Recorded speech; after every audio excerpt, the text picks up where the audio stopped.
Girl, you're so fine and you're all mine. I just want everyone to know. I'll tell the world, yeah. I'll tell the world. I just want everyone to know.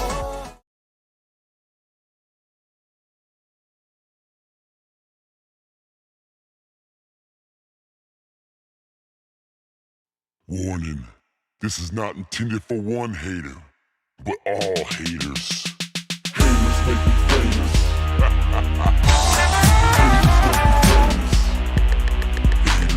Haters make me famous. Haters make me famous. Haters. Call it my battleground. I'm on that center stage where suckers be talking that, but not to my face. Making major moves while them haters prove nothing no harder you shine. You know them haters come by the dozen. All them haters that be talking about us, they be hating on our grind, cause you know we coming up. We be spending all the time on these rhymes and the clubs. You can't steal my shine, cause I'm prime, never mind, cause fame and fortune be the only notion for them haters do. Many years in the game, so you know I paid my dues. No need for the fame, I'm taking names, so I know. And when Moshe blows up, I'm emailing all them Haters make me famous. what the haters know about that Moshe music.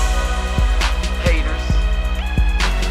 Haters make me famous. I do this 25/8 pain and sweat on these tracks, haters. Haters. Haters make me famous. I have no dinner table, my studio is the kitchen. Haters. Haters make me famous. I got a degree on my wall, so Good morning, everybody. Welcome. Cappers Nation Live. We're live on this beautiful and blessed Saturday morning, the 30th of October. Ready to rock, ready to roll. We got shit getting ready to get underway bright and early this morning. UFC starts in 15 minutes. Yes, folks, I said that UFC starts in 15 minutes. If you're not on the UFC, you are going to flat out miss out. Speaking of the UFC, we are going to bring on none other than the man, the myth, the legend himself, Dr. Nine Fingers. Ooh, spit all over the place this morning. Dr. FC will be on the program with us in here in just a minute. We're going to call him and see if we can bug him a little bit. See if we can bug him a little bit, pull something out of him.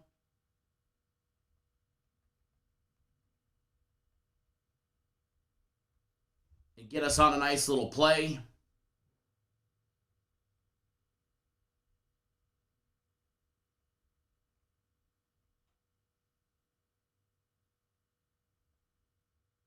Hold on one second, folks.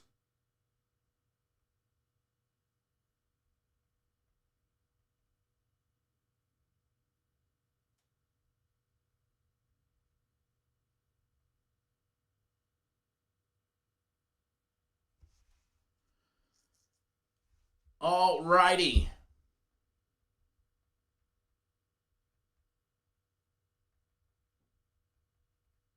Making sure he's ready.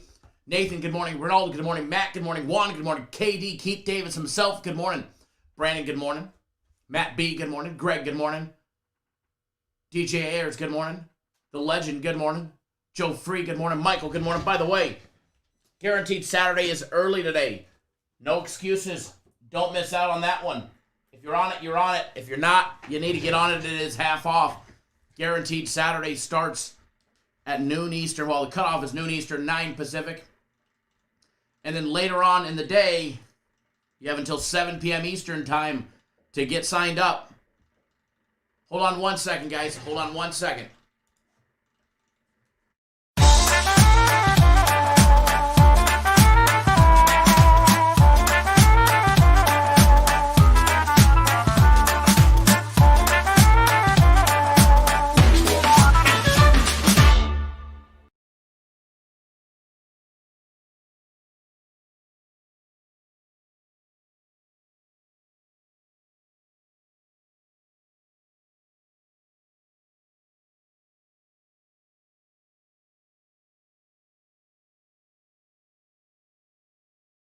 All right, we got a black screen. It's okay. It's better than looking at my ugly mug. All right, we're back. Small technical difficulties. Shut something down, but it's okay. We're back. We're running. What is going on, Reginald LTJ? Yes, good morning. Or J, yay, good morning. College football game of the year. You have until 7 p.m. Eastern time to get signed up. It is going to be a big one. You do not want to miss out. You can get it as part of a combo package for $200 for the week of either premium plays, my personal plays, guaranteed Saturday, or not guaranteed Saturday, premium plays, personal plays, or the soccer package. In order to get guaranteed Saturday, you got to get the other combo. All right, let's call them. Let's see what we can do. You guys might be hearing them before I do because I don't have the headset in, but hey, nonetheless, let's call this guy up. Let's see if he answers. He should be on the line. Oh, Dr. Nine Fingers. What is going on, brother? Coming at you from an undisclosed location here. It's like 6:20 where I'm at. PM. Yeah. We know where you're at. You're in your mama's basement with the other clowns. We know it. Okay. We know it. Okay. We know you have a basement. We know you do. You want to call the underground location. We know where it is. It's under mama's house. Okay. It's beautiful out here, though. It's going to be like 90 degrees today. I don't know where you guys are at. Well, it's going to be 90 degrees where I'm at, too. 90 degrees and sunny where I'm at, too. But I am not in Abu Dhabi. Yeah. So wherever in the world that you are in your just, secret location, welcome. By the way, we are live, just so you know. So, okay. No talking about Jay or any of the other guys because then they're going to finally hear us. And they know we talk shit. But, hey, we'll keep keep that one on the down low. Sorry, Jay. I got like 10 minutes or good before afternoon, I got to good afternoon or good evening, wherever in the world that you are. How are you, sir? Good. Just, wow, you caught me early. I didn't think you were going to call because it's like I'm about to walk into some place. But yeah, it's UFC starting in 10 minutes. Of course, we got to call the doctor. Now, here's the big question that a lot of people, including myself, have. All right, so we knew that you've been battling the shits. Since you got there, have the run stopped? Are you okay, or did they get you a diaper? My stomach still hurts, but all this COVID testing is ridiculous. Every day is a COVID test. Every single day, we all line up. We all kind of know each other. A lot of the gab is spoken there, and then we go off for the day. So, but no, my stomach is literally killing me right now. This morning it has not stopped, but yeah, and I don't know, man. The food is good. I had breakfast with the goat this morning, and I had to run from that to go use the bathroom. So that wasn't good. Too much information. But anyways, let's talk about what we've got today. Let's talk about UFC 267 because it does start in 9 minutes. Obviously, the max fight pick, which you've been on an absolute terror for lately. That's a little bit later in the card. Not too late, but it's later. So people have time to get on board that and get on board the full card. And we know they definitely do not want to miss that first fight. And I'm not going to give you that one, and I'm not going to make you talk about that first fight. But that's the thing I would say is that my plan for this card is to bet it early. Let's make some money, and then take that and roll it into football and guaranteed Saturday and everything else. That's literally my plan, and this is a money-making card. We have a lot of different bets on it. Yeah, it's a really good card. What fight do you want to talk about, though? Well, and don't forget, they need to roll it all into that college football game of the year later on today. But, I know. Just general. I mean, I know we only got you for probably, like 8 or 9 or 10 minutes or whatever, but let's talk general UFC 267. Okay, so it's obviously in Abu Dhabi, bigger cage, so there are a lot of surprises there. 30-foot cage, correct? Yeah, so what we're used to in Vegas, it's going to be a little bit different. A lot of Russians fighting on this card, but the judges that they brought in aren't necessarily Russian heavy. The only influence that you're looking at for the crowd is there is a crowd there, and there is a lot of support for the Russian fighters. And so that is going to be the only thing you're looking at influencing the judges. There's one fighter on this card that it was like one of those locks. We just always bet him, whether we bet him small or whether we bet him big, because it's in Abu Dhabi. He's a Russian. He has a good style. And the last few times he's gone to like a split decision, whether it's a win or a loss. He even went to a draw in Abu Dhabi. So these are going to be the same judges. So you're not looking at having that bad of judging, but the only issue is that for this time there's going to be a bigger crowd, and a lot of times the crowd can influence the judging, because when the Russian fighter goes in and throws an overhand right and misses, the crowd will ooh and ah, and the judge will mark that as like, oh, he landed it, and you're like, hold on, at the end of the fight, when you look at the metrics, your fighter is like overwhelmingly in the significant strike category winning. And yet it's a split decision, or they lost a really close one, and you're like, how that? So the judges for this one, you don't have to worry about too much. I will say this: it is a free pay-per-view for anyone in the United States. People in Canada and everywhere else have to pay, but it's worth it. There's 2 title fights on this card. It's a pretty good main event. And where can everybody watch UFC 267 today? They go on ESPN Plus. So ESPN Plus on the app, on their phones, iPads, computers. If smart TV, if they've got a smart TV. And I talked to Dana this week, and they've worked with people like he's told me, I don't know if it's true, but he's told me that now Xfinity and so now I guess you can talk into your Xfinity remote and Cox Cable and all these cable companies, and they have the ESPN Plus app, so you can say ESPN Plus and pull it up just like it's regular TV. It's like it's regular ESPN, which I find interesting. So very nice. You don't have to watch it on your computer anymore. You can probably, if you can talk into your remote or whatever and say ESPN Plus, and it'll say third-party apps, and it'll pull it up, and you just put in your info real quick and just watch it on your big screen TV. I'll have to try that next time that I'm at home during a UFC event. Obviously, I'm not going to be at home during the UFC event today, so that sucks. Yeah. I wish I was in the bases. This is probably the time where I wish that I was under Mama's basement in the single wide down in Florida or wherever, Pittsburgh, wherever, But, hey, we'll take what we get, and I got to come to the office every day, whatever. All right, so. Hey, brother, I'll be the happiness. All right, so. Sorry, someone's flagging me. Let's talk the main. Let's just skip right to it. Let's talk the main event. Oh, geez, you want to get into it? Yeah, huh? we're fucking. I mean, it's like, hey, we ain't waiting around. There's no foreplay here. No getting excited. We're getting right to it. I mean, we're getting. Well, we have two. FC. Let's talk about that main event. No slowing down. Let's go. Go. Yeah. Well, we have 2 light heavyweights. But the applause for you in your arrival was very delayed. So.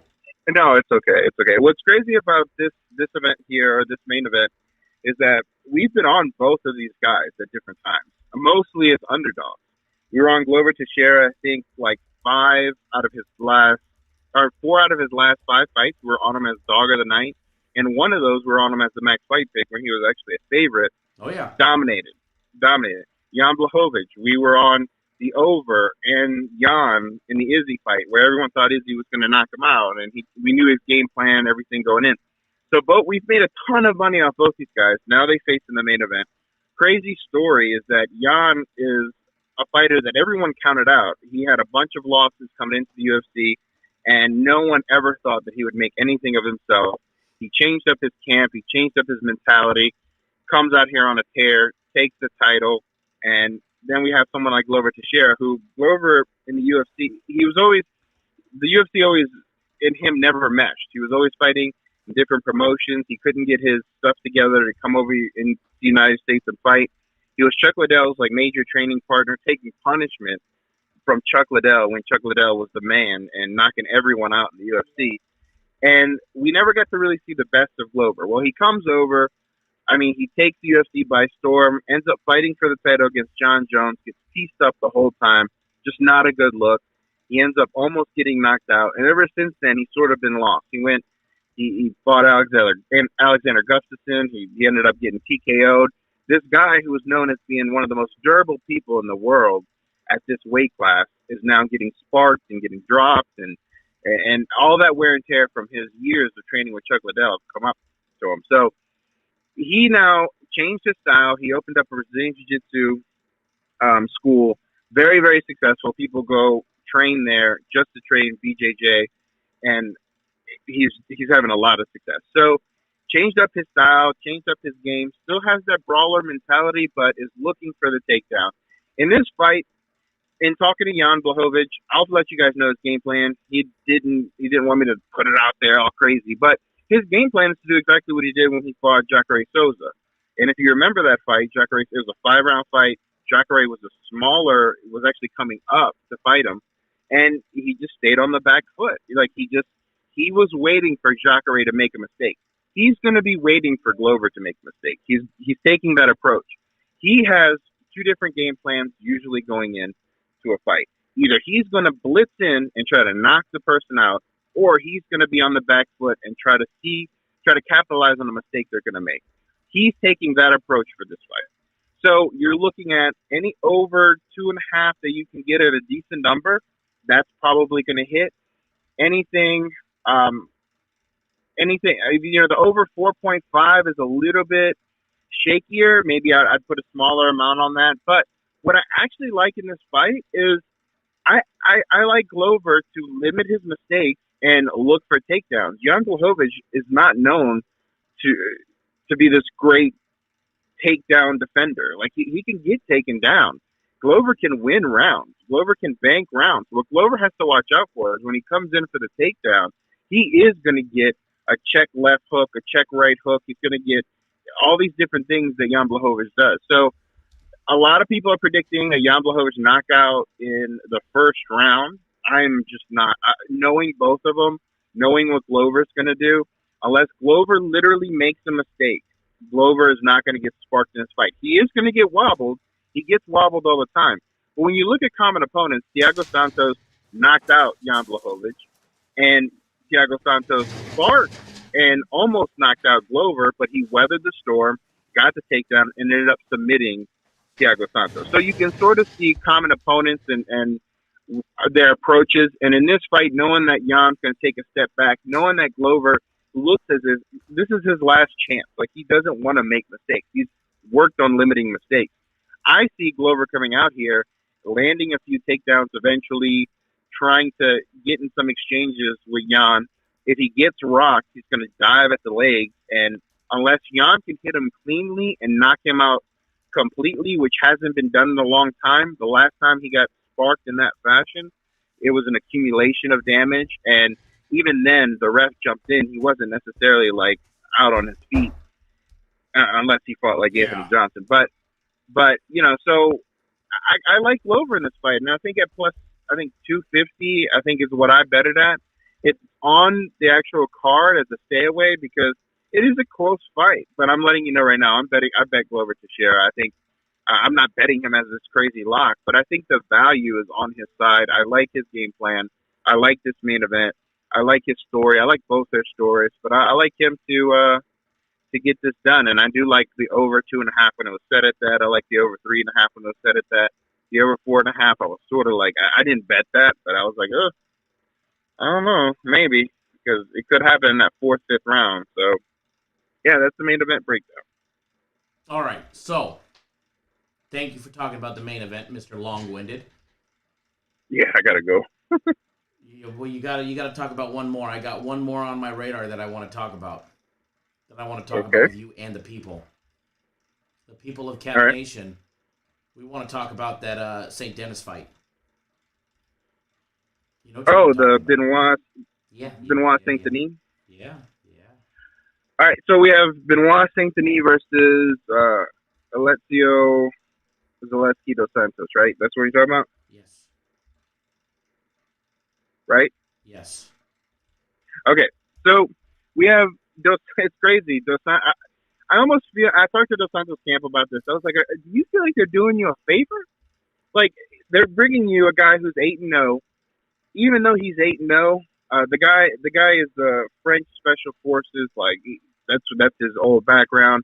He's a ground specialist. He's going to be going for takedowns from the start. His striking is atrocious. He's going to be opened up to every strike that Dos Santos does well. He's going to be opened up to it. So we're looking at flying knees. We're looking at any head kicks, and he's going to be spamming takedowns the whole time. Well, the Dos Santos camp knows that. They have been prepping for it. They are great at. He has a black belt in BJJ. He's a ground specialist, as I would call him, even though his nickname is Capoeira, and that's his style. He likes to do those crazy kicks and those spinning wheel kicks and just some crazy stuff. And honestly, I like in this fight the under 2.5, and I actually like Alessio to win. I think Alessio wins this fight, and I think it happens pretty early. The only thing is Saint Denis has never been knocked out. I don't think I've ever seen him rocked. I've seen him fight twice and live in front of me. Never seen him rocked. He does get tired because of his style, but that style, I mean, everything Zaleski does is he tries to hit a Kimura in order to reverse you. This guy spams takedowns, and his top control isn't that great. Once he gets a takedown on him, Zaleski is going to be looking for those sweeps. They're all setups. They're all submission setups in order to get top position and then rain ground and pound or get a submission himself. So he's going to be looking, once he gets on diving on the legs, he's going to be elbowing the head up against the fence. He's going to be looking for, if he gets taken down, you'll see him automatically shoot to the arm and try a Kimura to try to roll him over. So those are the things that you're going to see. He's not necessarily going to lock up a submission, but I think if he doesn't spark him with a crazy knee or a crazy punch out of nowhere, he's going to get taken down, and then he's going to use his sweeps in order to pull this over and get a ground and pound finish. This guy can be reversed. I've seen really bad grapplers reverse this guy. He's so committed to submissions that he overcommits. You know how people overcommit on the feet, and you'll see them kind of throw a punch that overcommits, and they're over their feet and all off balance. And usually that's when they get sparked because a check right hook will come their way.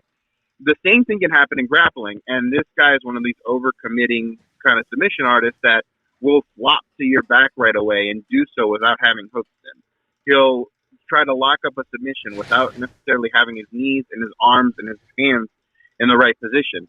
Because Dos Santos is so explosive, he's going to be looking for opportunities to explode and take advantage of the overcommitment on the submission aspect.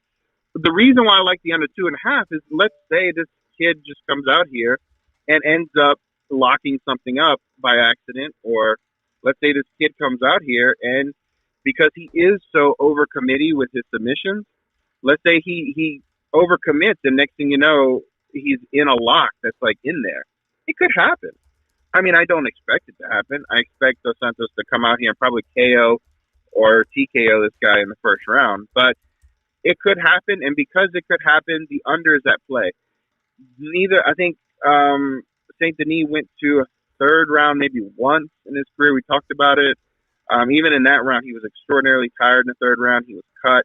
It was doctor stoppage. It ended up being a no contest. That's why he's got an undefeated record. He actually should be 8-1, but he's not. He's not this crazy world beater.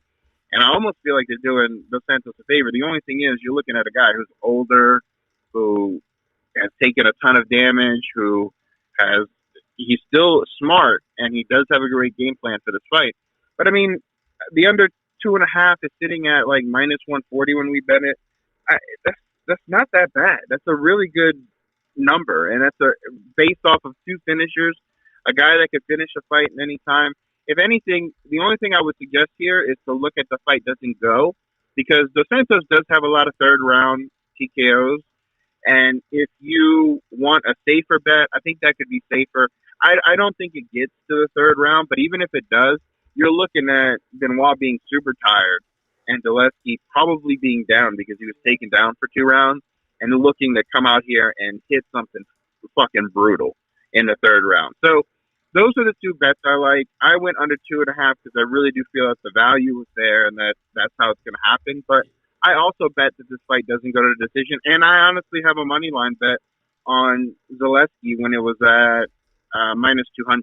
So those are the. I mean, I gave you like 4 bets here. Yeah, I got nothing. I put it up on the screen. I actually screenshotted the write up from the page, and I've got all that up on the screen for cool. everybody to see and read, and obviously go along. Oh, we don't want that going on in the background. Yeah. Don't want that going on. I just turned it on myself on the iPad and don't want that blaring in the background. We'll be booted off of YouTube before we even get a chance to. Yeah. But I really do have to get going, brother. No, you don't. You're good. You're good. I promise you're good. No, I really do. Let's talk about one more. Surprise. I'm trying to get more time out of you. Come on. No, I know you got to go. I really do. All right. Fights are starting. Nascimento is in the octagon, so I will let you get your ass back to it. Thank you for joining us. Here, I'll keep talking about the UFC while you get to going to do what you do. Thanks, brother. And we'll talk to you soon. Yeah, I look forward to rolling this money into today. I like these early events. I know that a lot of people don't love them, but hey, make your money early and let's bet it and make more money. So I'm all about it. Thank you, brother. All right, brother. Take it easy. All right, bye-bye. Bye. There you have it, Dr. Nine Fingers himself, the Dr. FC. Coming to you live from a far away place. But anyways, glad to have him on board. And remember, if you're not on board the UFC, you can get the full UFC fight card for $29.99. And then you can also get the guaranteed max fight pick for $25. Comes with that big guarantee. Guaranteed to win or you get the next one free. And man, we got a lot of good stuff rolling today. A lot of big games today. Max fight pick guaranteed Saturday. And an hour and 21 minutes. Is the cutoff for that one. Then you also have college football game of the year later on tonight. First fight is starting. So if you're not on board, get on board.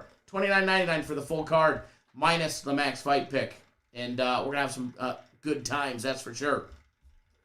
All right, so we got UFC out of the way, which is weird because we never talk about anything other than, the college football or on a Saturday first.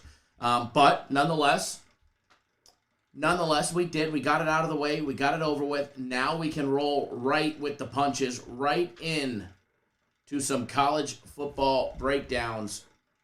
And we're going to have some fun.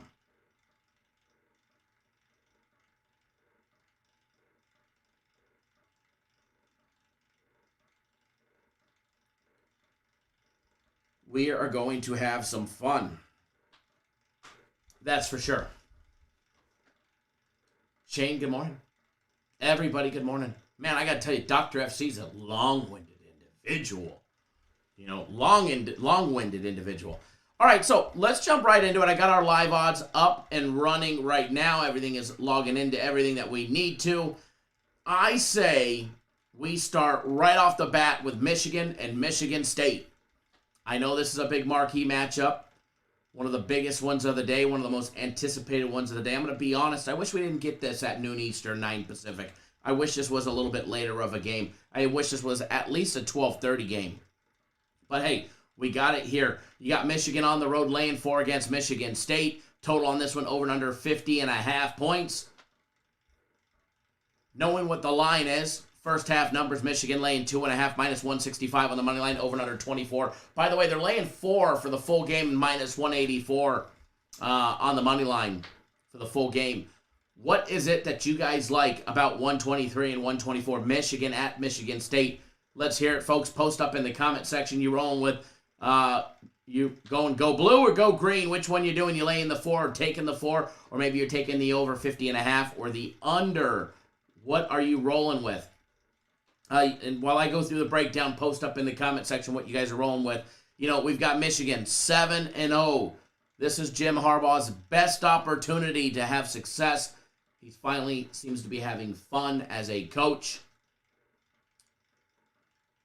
They're 6-1 against the spread, 3-4 to the over, which means 4 of their 7 games have gone under. Same with Michigan State, 3-4 to the over, 4 of their 7 games have gone under. They're also undefeated at 7-0, 6-1 against the spread. Their most recent win coming by way of Indiana beating them 20-15. Michigan's beat down over Northwestern 33-7. They did have a close one against Nebraska not too long ago. They were laying 2. They still covered, though. They still covered. Matt likes the over 50.5. Primetime Yoke likes the over. Brandon says little brother getting smacked today. Michigan State is 5-1 against the spread in their last 6 hosting Michigan. Their last 6 games being the home team, they are 5-1 against the spread. Bobby Long, good morning, sir. My pleasure, man. Anytime. That's what I'm here for. Old Michigan 8-2 against the spread. Their last 10 games played in the month of October. Michigan also is 2-13. Michigan State is 2-13 against the spread in their last 15 games at home versus a Big Ten opponent. They are not good when playing at home against the Big Ten. Just covering 2 times over the last 15 games. Michigan 7-0 to the over. Their last 7 games versus an opponent after playing Indiana.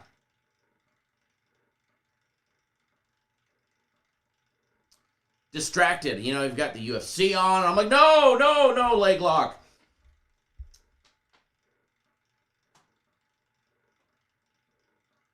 This guy's flirting with getting choked out. Heels ripped off.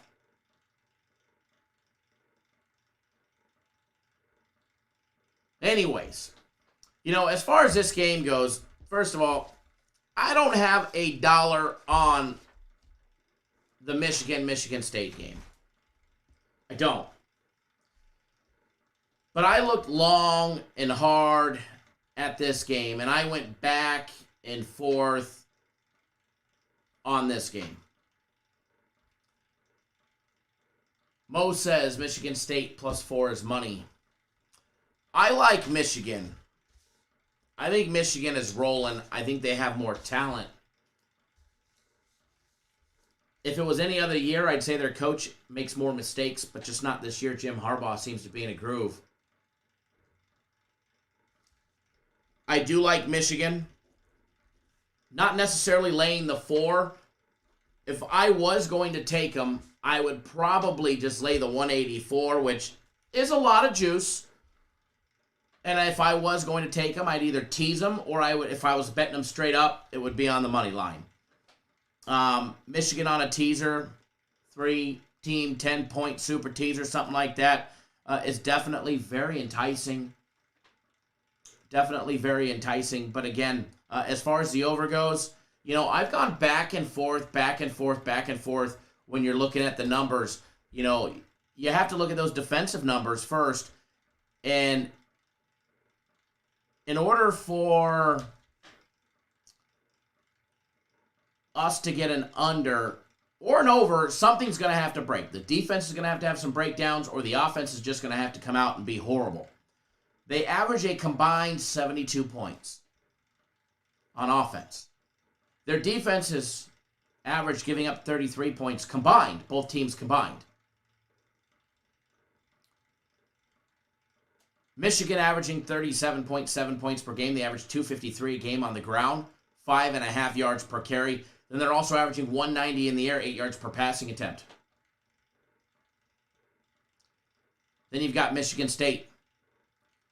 They're averaging 34.3 points per game. They average 201 a game on the ground, 5.4 yards per carry, and 251 in the air, 9.2 yards per passing attempt.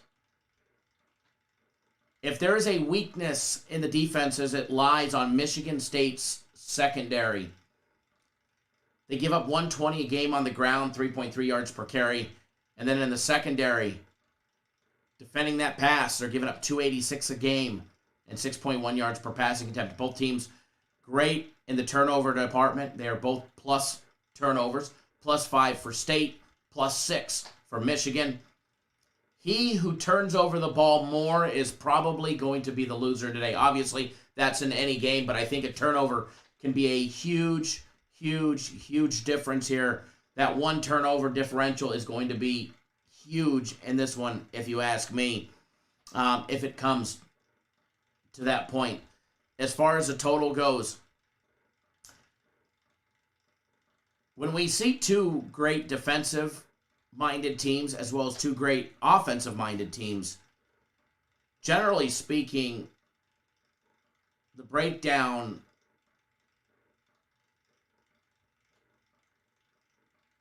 falls in the defense and we get a lot of points. You take a look at what Michigan State did against Rutgers. They're playing teams very similar. Rutgers, they beat 31-13. Michigan beat Rutgers 20-13. Low-scoring game there. There's no other comparisons to be able to compare who did what to who. Both teams, their last games have gone under. This one, I think we see some points. This one, I think we see some points, folks. Or, I mean, I guess you could compare Nebraska. Nebraska against Michigan State, it was 23-20. That one stayed under. However, with Michigan, they had that big 32-29 breakdown on the defense. And I'm very inclined to think that happens here. Now, they may come out slow. It may not come out right away. We may not get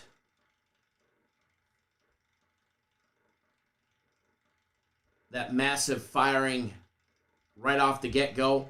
First quarter total on this one is sitting at 10.5. We may not see 14 or 17 or 21. We maybe see 7 or 6, maybe 9.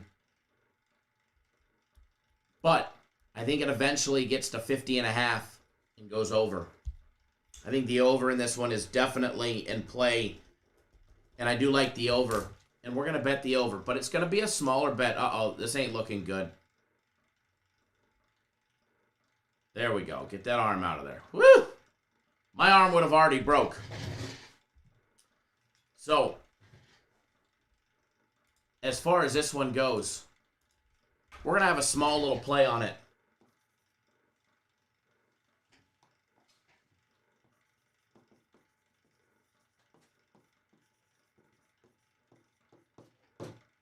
Michigan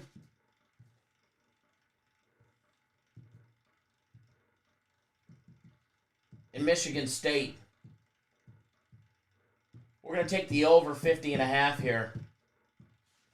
And we're going to count us a nice little victory. Now, they've got it juiced at minus $1.19, but Penn State, like that, right?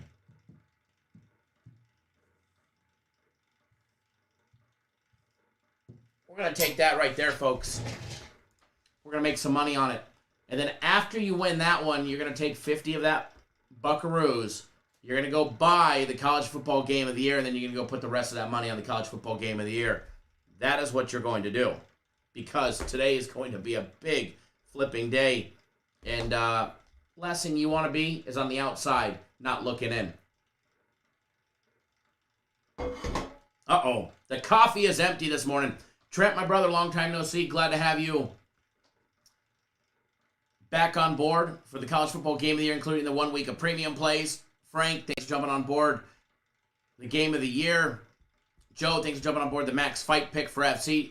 Giovanna, thanks for jumping on board 3 days of premium plays. I can go on and on and on and on and on and on and on. You guys are absolutely awesome. Huge day today as far as games go. So we're going to try and bob and weave. We've already got 2 things up on that board for you guys. Jesus says Ohio State by murder. Brandon says, Kyle, what about Michigan team total over 27.5? I like it. I like it. If Michigan wins and the game goes over, then obviously, you know, they're popping their individual team total too.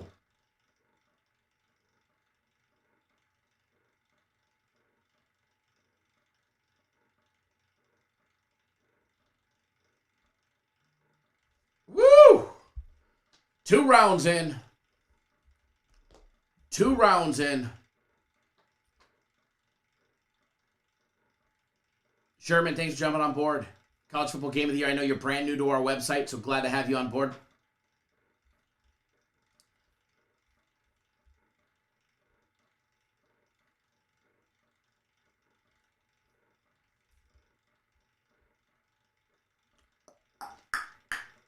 Alrighty. Jesus says NHL is on fire. Damn straight it is. Another 2-0 yesterday. NHL is on fire. Our NHL is absolutely smoking it. If you guys are not on board for the NHL, I gotta tell you.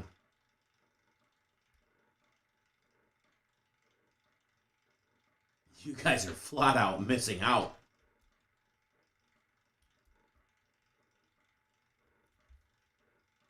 You guys are flat out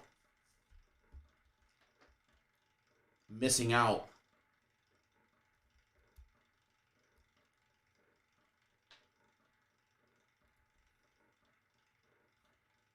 If you have not got on board the NHL. All right, so moving right along. Shane says he hates working on Saturdays. I hear you there, brother. I feel you.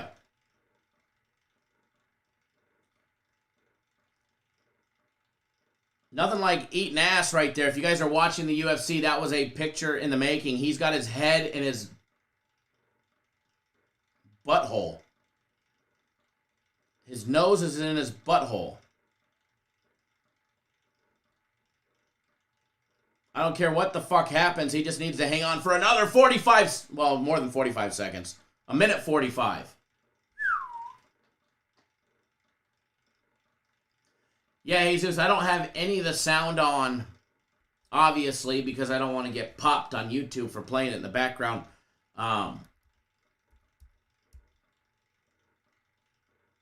But we got to go another minute and a half.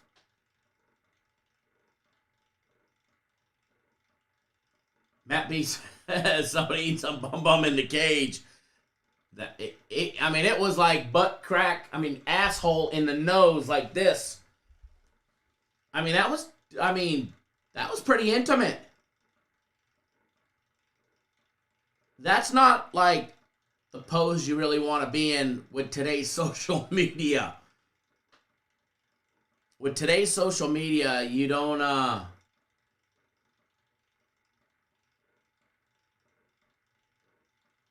want to be in that predicament. John says, wonder how many times guys get tooted in the face while wrestling on the ground. I'd imagine it's got to be a lot, you know? There we go. Get out of that submission attempt. We got 30 seconds to go, folks. 30 seconds to go. Don't you fucking... Excuse my language. I'm going to get us kicked off of YouTube for cursing. Woo! Yes, I have a bet.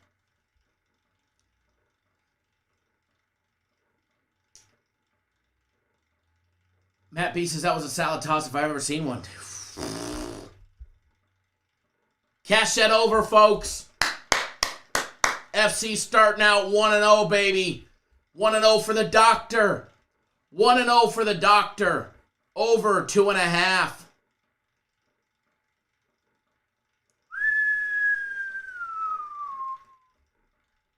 Plus 1.25 units. Cha-ching! All right, so back to college football. Back to college football as we celebrate cashing another ticket. Let's dive in. Indiana, Maryland, game 133, 134 is next on our list. Indiana comes in +4 on the road. Maryland laying 4 with a total over and under 48.5. 7 touchdowns and 7 extra points will get this a win. Actually, you can get 48 minus $1.17. First half numbers, Maryland laying the 3 minus 105 over and under 24. Let me just text Dr. FC. All right, guys, if you're not on the UFC fight card,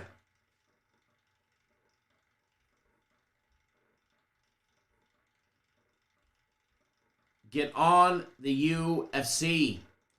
Yes, and if you read the write-up, he'd be throwing out the juice, that's for sure.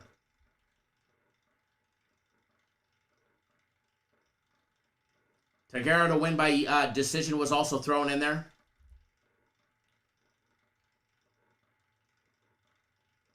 So we'll see what happens there.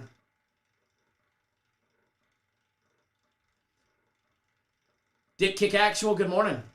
Pax's FC is a beast. Damn straight he is. All right, so a little more college football action. Indiana game 133-134. Indiana 2-5 straight up. 1-6 against the spread. 4-3 to the over. Their last game against Ohio State did go over because they allowed 54 points by Ohio State. At a total of 59, and we got to 61. Then you got Maryland, who's laying the juice today. They're 4-3 straight up, 3-4 against the spread. 1, 2, 3, and 4.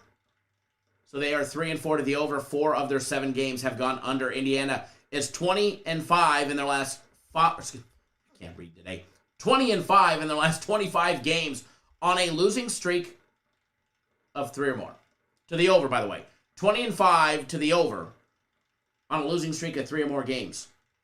Indiana, that is. And they've lost 3 straight. They haven't covered a game since September 11th against Idaho, who they put the smackdown on 56-14. Other than that, they haven't covered a single game, dog, or favorite.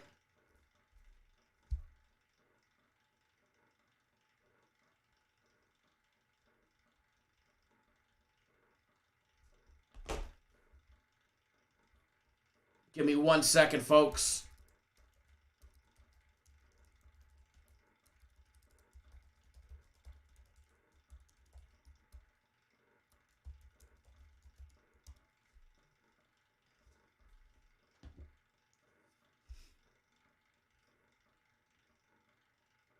Give me 1 second, folks.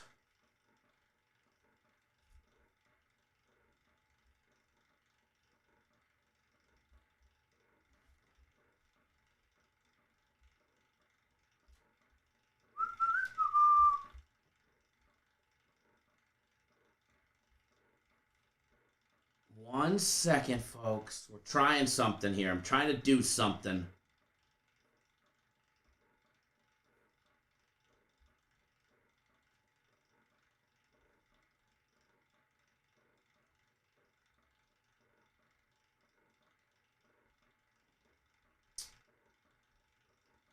There we go. 2-0 for UFC.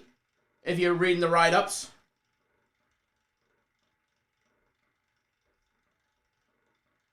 If you're reading the write-ups.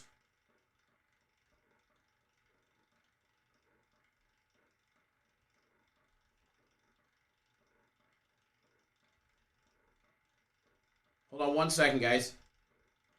And then we'll be right back to this.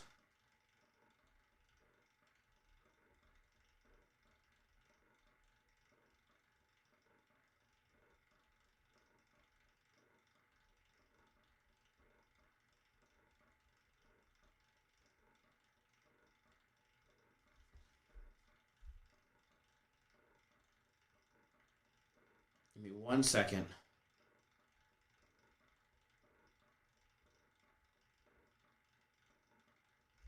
Alrighty. Jesus has been telling him to get on board. Damn straight. Masses Hezbollah is there. Probably. Probably.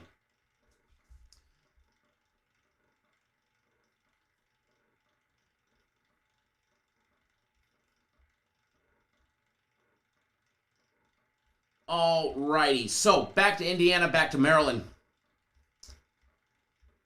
As far as this game goes, Indiana's inability to put points on the board is going to be their liability. They average 113 a game on the ground, 3.1 yards per carry, 196 in the air, 5.5 yards per passing attempt. You know, they're going to be a step ahead when it comes to defense in the turnover department. I put the defenses very similar up against each other. They're separated by a point differential, point or 0.2 of a yard differential. for what they give up on the run game. Maryland gives up a little over a yard more per passing attempt, but they're also -7 on turnovers compared to the -4 of Indiana. So I put the defense is very similar, and both defenses are giving up a combined 60.4, so 60 points per game. You know, we've got a total on this one of 48.5. You can get 48 minus $1.17. I think Maryland gets the job done. Michael saying the same thing. I think Maryland takes care of business easily. Maryland laying 4 minus 110 or minus 180 on the money line.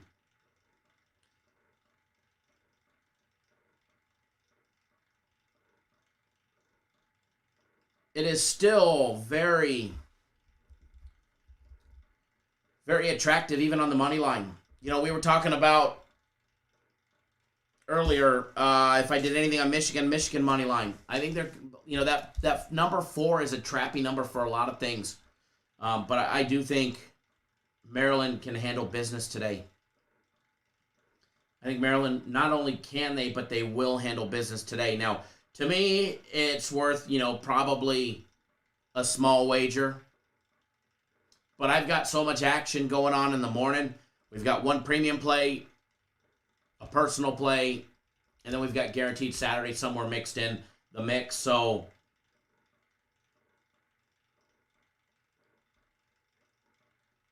we've got a lot rolling on. So obviously I'm not going to put a crazy amount out there on it, but it to me it is definitely worth a small little fun one. Alex has teased Maryland and Michigan, right? I like the over in the Michigan game. You could do a Michigan over in Michigan as well as Maryland three-team 10-point super teaser. Mo says Georgia crushing Florida today and covering that bet, bet that one.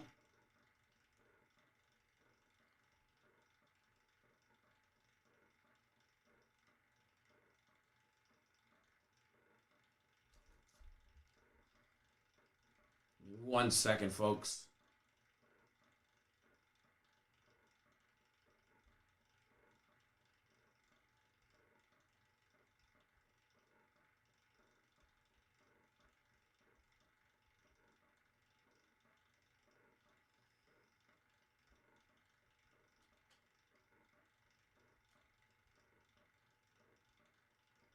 Alrighty. Shane says, great day for moneyline parlays. I agree. There's a lot of trappy games, not only today, but tomorrow in the NFL as well.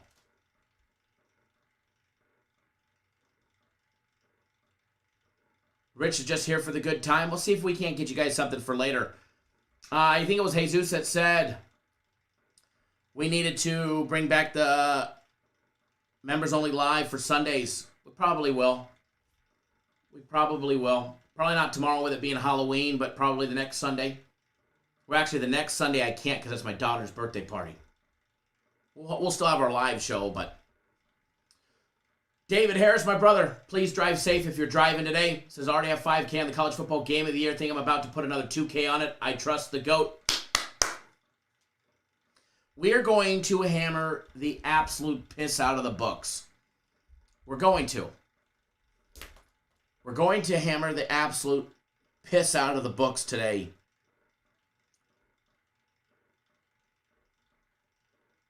And we're going to have some fun. That is for sure.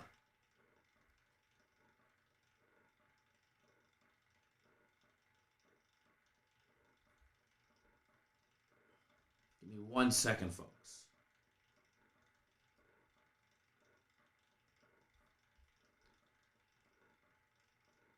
Jesus says, will there be a clown at the birthday party? No clown. No clown. At this pretty cool indoor play center for kids. They got go-karts. They got some zip-lining shit. They got some crazy shit. And super excited. It's our first one where she gets to invite the kids from school, so that's going to be a lot of fun. Jesus says we're sweeping the Max Fight pick guaranteed Saturday in the college football game of the year. Damn straight, brother. Damn straight. Might be worth a little 5K parlay on the 3-teamer right there. All right, so back to, again, lean towards Maryland. Lean towards Maryland, and if I had to choose, I'd probably just lay the juice. I'd probably just lay the juice or throw them in a teaser. I got a lot of action out there. William tuning in via text message. Good morning. All right, Miami and Pittsburgh. Game 137, 138. Let's take a quick gander at Miami and Pittsburgh. Pitt 6-1, 6-1 against the spread, 5-2 to the over.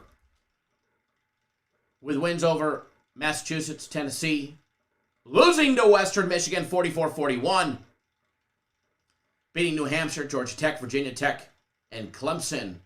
And then you've got Miami, 3-4 straight up, 3-4 against the spread, 3-4 to the over.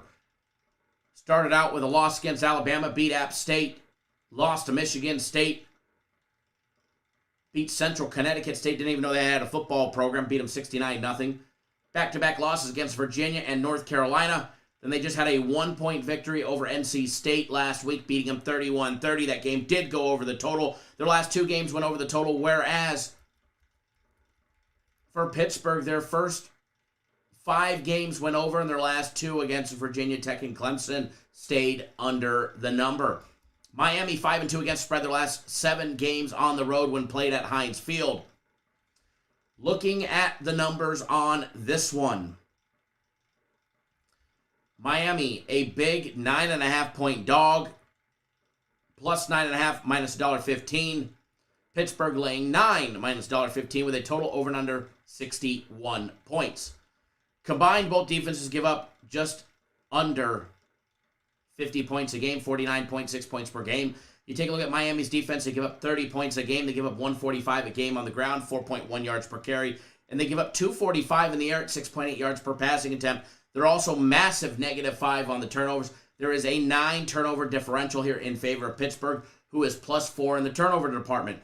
Pitt also gives up just 19.6 points per game. Their run defense has been phenomenal, holding teams to 109 a game on the ground, just 3.4 yards per carry, as well as 209 in the air at 6.6 yards per passing attempt. And again, 9 turnover differential in favor of Pittsburgh. When you take a look at the offenses, 77.4 combined points amongst both teams. All right? Pittsburgh, 4-14-1 against the spread. Their last 19 games at home versus lesser defensive teams that allow more than 29 points per game.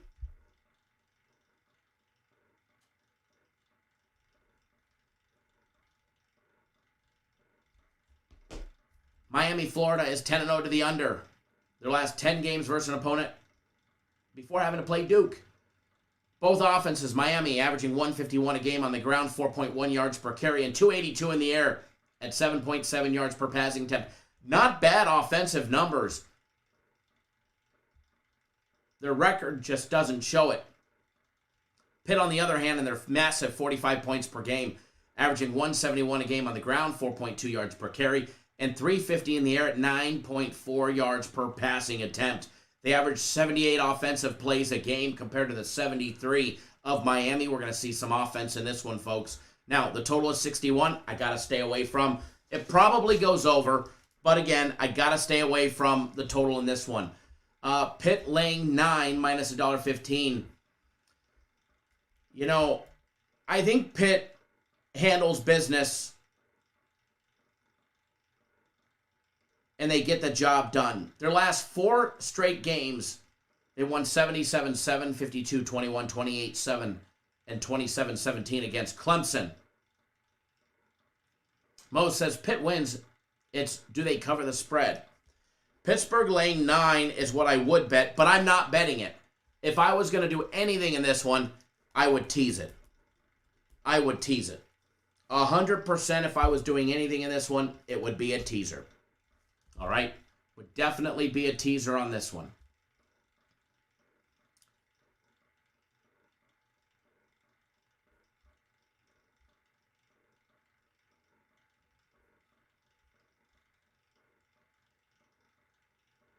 let's see here.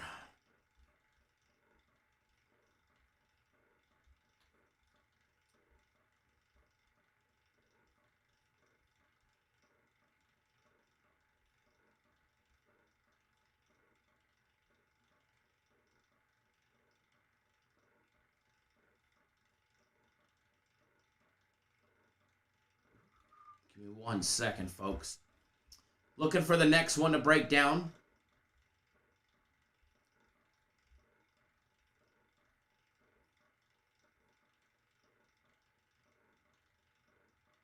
See what kind of fun we can have.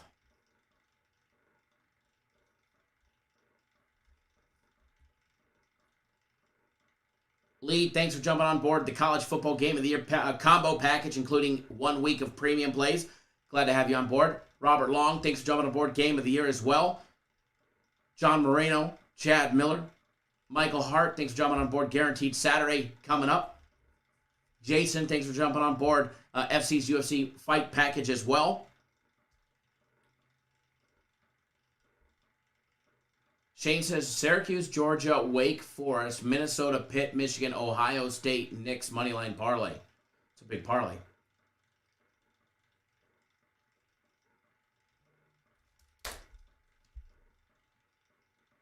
And we are rolling. All right, so moving on down the list. Jeremy, thanks for jumping on board the combo package, including a week of my personal plays. Give me 1 second, brother. I'll get them coming to you.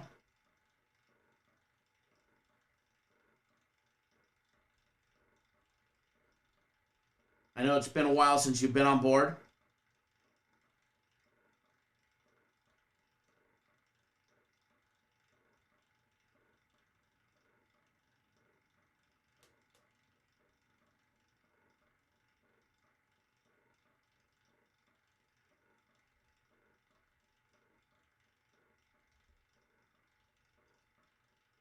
Give me 1 second, folks.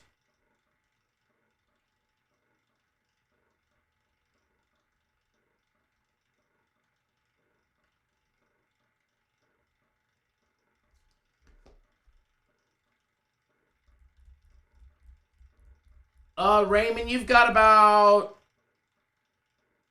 5 to 7 fights. So you got a little while. Got an hour or so. There's a 14 fight card, so there's a lot of fights. A lot of fights.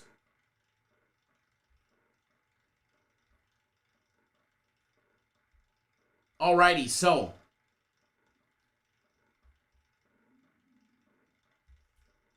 I do like Pitt, but I like him in a teaser more than I do laying the 9, that's for sure. We're going to roll through some of these fairly quick. That way we can maybe get to another big breakdown because we're not going to be live for too long. We've already been live for an hour and 15 minutes. Virginia Tech, Georgia Tech. Georgia Tech laying 3.5, minus 105 or minus 170 on the money line. You know, I kind of like Virginia Tech today, but again, I can't stomach betting them. Not anymore anyways. I've learned my lesson over the years. Until I've seen some greatness out of them, I can't. As far as the total goes, I do like the over in the Virginia Tech game, over 55, just so you guys know. Just throwing that out there. Quincy Scott, would I tease Florida up to 21? No, but I would tease Georgia down to 7 long before I teased Florida up to 21. Ragin' Cajuns, Louisiana Lafayette laying 20.5 points against Texas State. This is a tough one. Every time we lay a big number on Louisiana Lafayette, they lay a goose egg for us. Anytime we're laying massive points on Louisiana Lafayette in the last 2 years, they somehow lay that giant goose egg and fuck us over. So if I was going to do anything on this one, it would probably be a Texas State bet. From when I looked at it, you can actually get them at plus 21, minus $1.15. But again, I got to steer clear of this one. You know, we've made a lot of money over the years on Louisiana Lafayette. I hate giving away any money back on them, especially when they're laying 21 points. So to me, I would stay away. UMass and Liberty laying 35.5. It would probably be a Liberty or bust type of thing. But again, I'm not about to lay 35.5 points on Liberty, no matter who they're playing. They'd probably blow them out. That total of 56 probably goes over by a country mile. All right? It probably goes over by a country mile. They probably just roll right through them. Really, in reality, they probably roll right through them. But I don't know if I'd want to lay 35.5 points. I mean, last time they faced off last year, it was a 45-0 victory. Florida State just beat them 59-3. They did beat UConn 27-13. Fucking scary. Scary. They lost to Coastal Carolina 53-3. They put up 28 against Eastern Michigan. They put up 28 against Boston College. They have shown flashes of not greatness, but quality. And then you got Old Liberty, another independent. I mean, they barely beat North Texas 35-26. They lost to Louisiana Monroe by a field goal. Beat Middle Tennessee State 41-13. They beat UAB 36-12. For all intents and purposes, they should roll here. I got to stay away from it.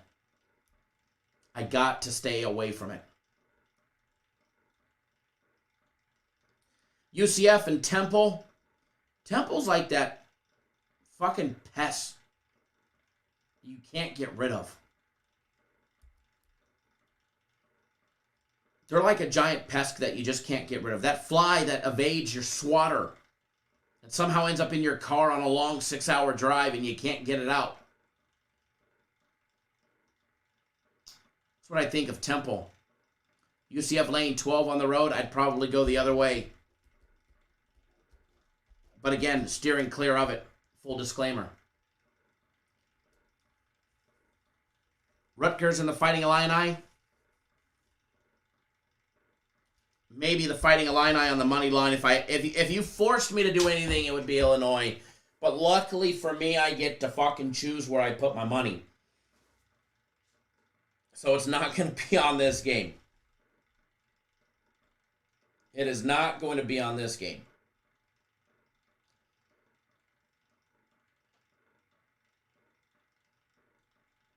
So, with that being said,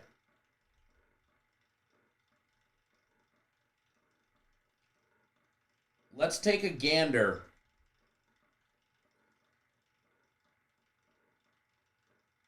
USC is money. USC is, I don't know if they cover today, but USC, I wouldn't lay any points with USC.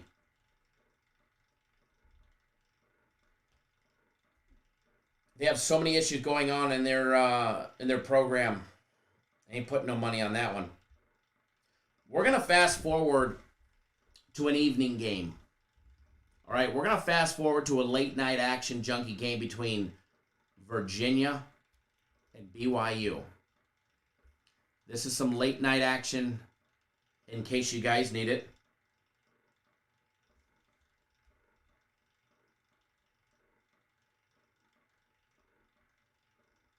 Give me 1 second, folks.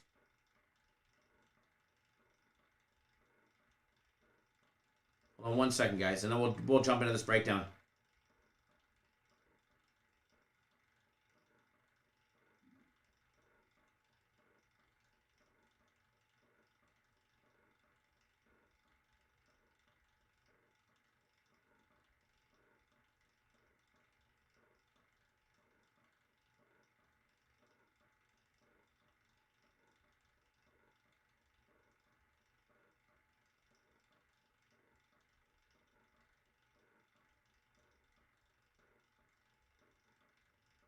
All right. Virginia and BYU.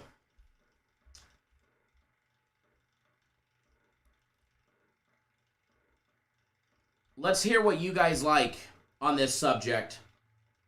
KD says he likes Virginia. Game 155 and 156 of Virginia at BYU. Got the breakdown coming up.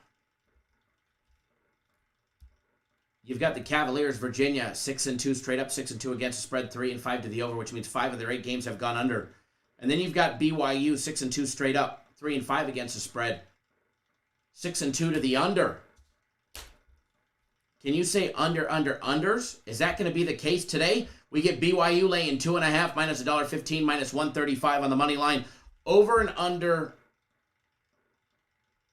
66. Post in the comment section while I do this breakdown. What is it that you are liking?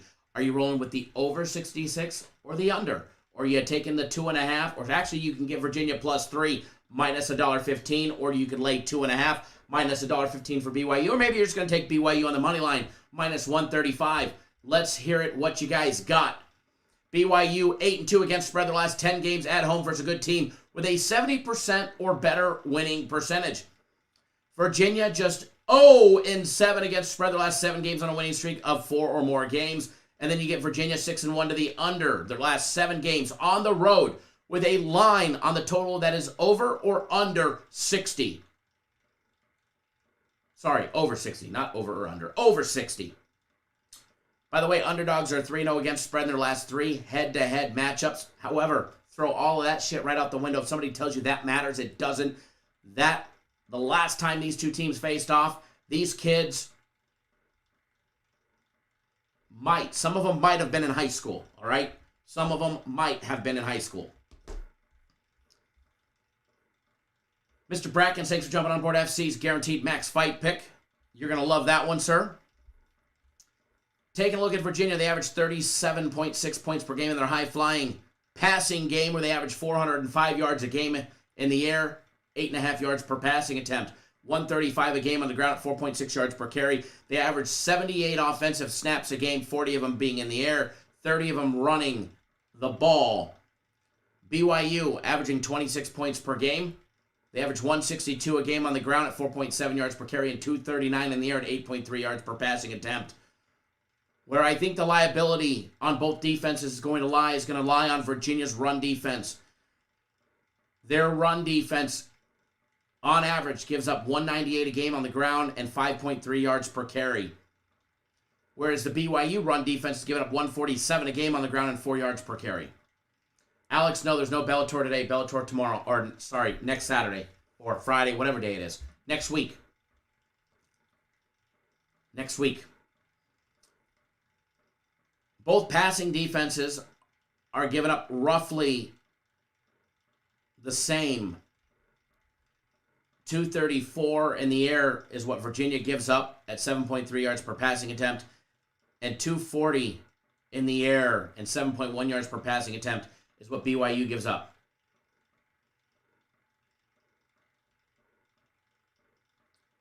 Five turnover differential in favor of BYU, who's +4, -1 for Virginia. I think BYU being a slightly more run-heavy program than passing, averaging 35 run plays to 29 passing plays.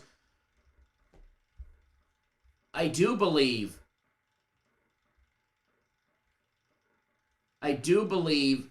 that BYU has the advantage on offense.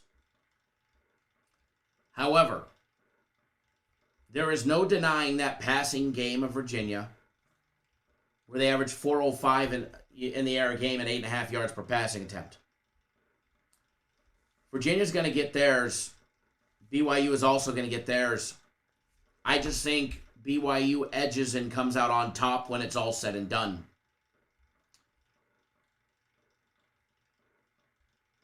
As far as the total goes, man, I love the over, but I just can't play it. I just can't play it.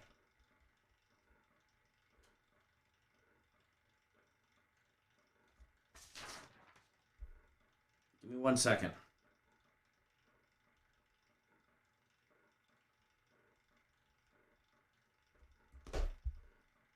But I like BYU. I like them on the money line. I think this is going to be a nice battle, but I think at the end of the day, the running program of BYU will get the job done, because I think that's where the liability lies between both teams. I think that's where it breaks, is on that run defense.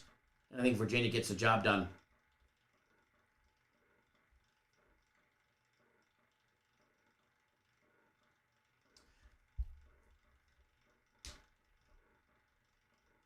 Thank you, Jordan. Yeah, we got hosed on that one. Jesus says, get the UFC. He told us to stay away, but added in the write-ups on what he thought would happen, and we hit. Yep. Petrosky submitting him. If you guys are not on the UFC, you guys are flat out missing out.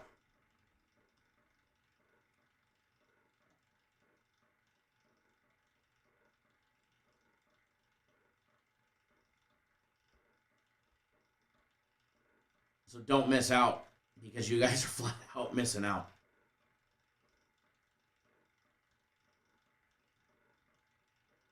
Give me 1 second, folks.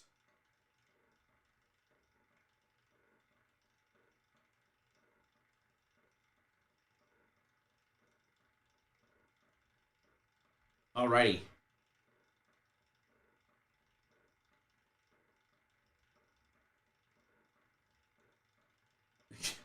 Dr. FC texting me.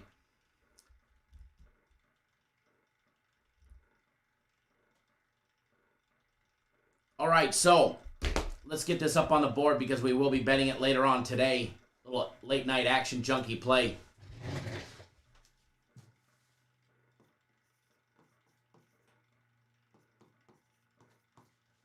BYU minus 135. BYU money line is what we will be laying.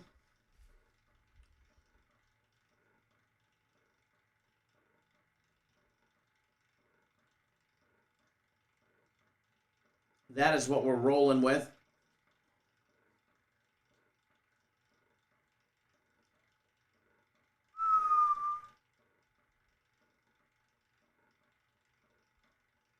All right, folks. Remember, Guaranteed Saturday starts. You have to be signed up.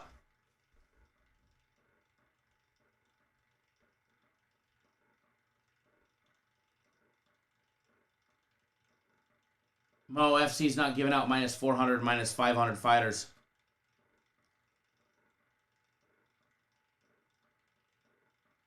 Rich says betting with FC is like getting your weekly allowance every weekend, right? I mean, who else's UFC guy is actually in Abu Dhabi right now? Just ours. That I promise you. All right, Guaranteed Saturday. You have 30 minutes to get on board Guaranteed Saturday if you're not already on it. It is 50% off. It is 50% off. $75 does come with the big guarantee. And remember, college football game of the year. Yes, sir. Yes, ma'am. Later on today, you have until 7 p.m. Eastern time to get on board if you're not already on board for it. It is going to be a monster. One of my biggest college football bets of the entire year will be later on today. So don't miss out. Mo, I know. I was just clarifying, though. Tariq, thanks for jumping on board the Max Fight pick. You guys still got time for that one. And by the way, if you haven't bought the card yet, there's still a lot of value in getting the rest of the card. So just because there's been 2 fights doesn't mean that there's not money to be made. It's got a lot of action on this one, so don't miss out. Hey, Jesus, we don't want Mo to bet it. All right, Mo is the jinx. We don't want him to get it. He's like the cooler. All right, no offense, Mo. I love you, brother. I love you. I love you.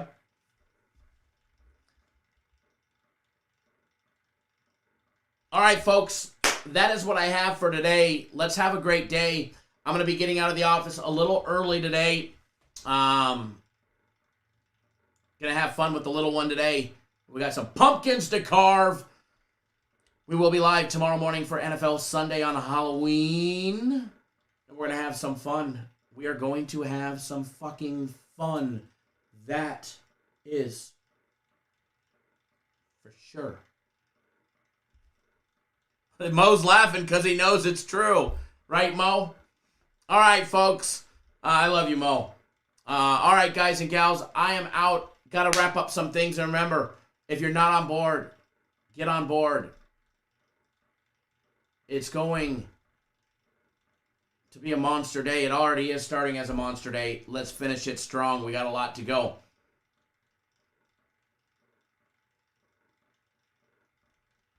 Awesome, Mo. Keep cracking them, brother. I love hearing that.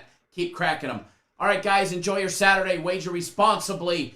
And let's have some fun. Good luck, everybody. Have a great day. Get on the football game of the year. Good luck, everybody.